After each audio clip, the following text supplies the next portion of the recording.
bit different in that I experimented with our academic traditions of making reference to exciting peer-reviewed scholarship.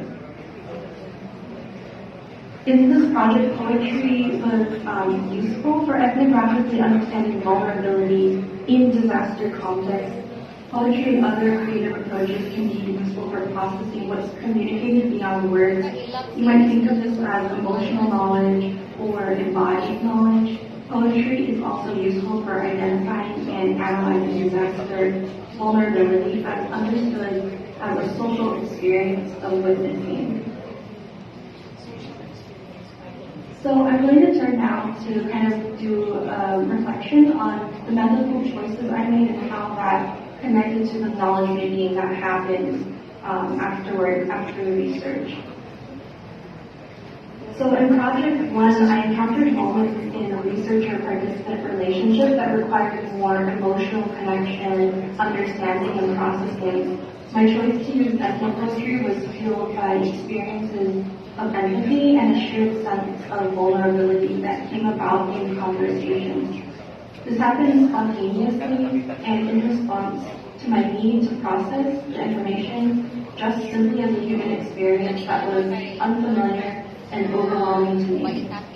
I was also very aware that disaster images were sensationalized by the news, so I made the clear decision to not ask my research participants for photographs of themselves.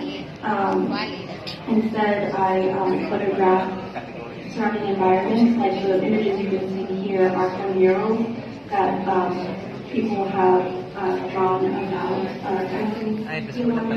and also about capturing the experiences of my research participants with poetry rather than photography. I found that poetry was the way I could instead convey them and as understood through our research relationship. In project 2, I became a disaster-affected person myself, and I was limited to the social and physical constraints of isolation in the pandemic. So the choice to use auto-ethnographic methods was a way for me to understand an event and society through my own reflective process as a member of that society. And also because of the isolated experience, personal reflection seemed to be a natural fit for understanding COVID-19.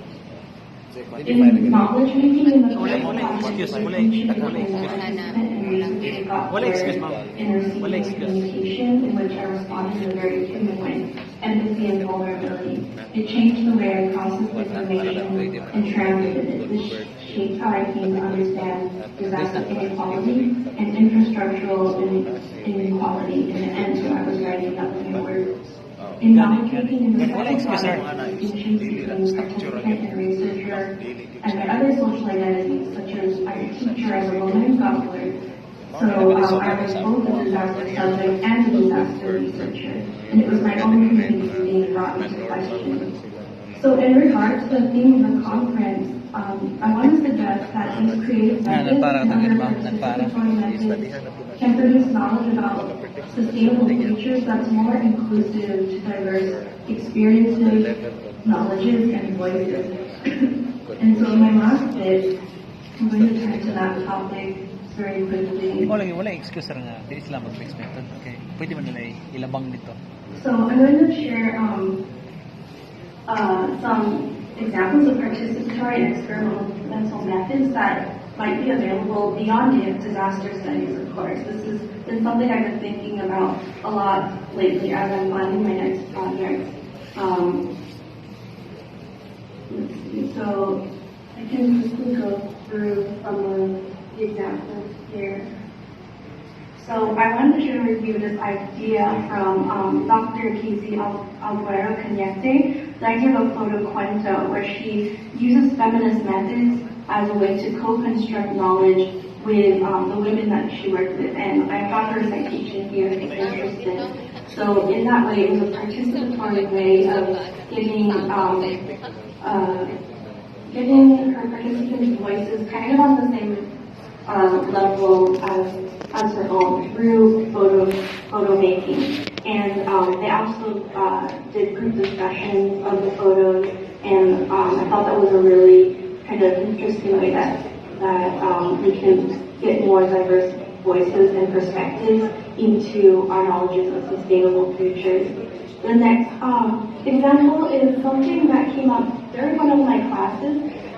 So it's not, I didn't use it yet as a research method, but this is a COVID timeline. So I asked the class to build a COVID timeline on their own, and so they were tapping into social knowledge like on the internet, but also shared knowledge between themselves to collaborate and construct a timeline of the pandemic. And you can see there's a mixture of very like Singapore-specific understandings of what COVID was. Like they highlighted the circuit breaker up at the top as like that was a major defining moment of COVID for them. And you can see in this yellow post-it in the middle that someone turned 23. So also their personal experience is factored into that timeline.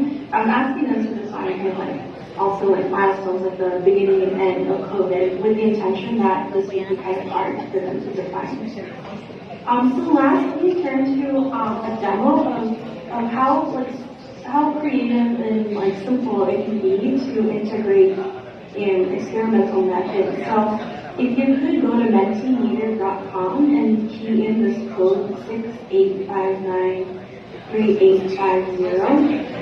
then you'll see a question there, and then I'll just ask you to answer that, and then we'll share what we come up with. Let's just take a minute for that.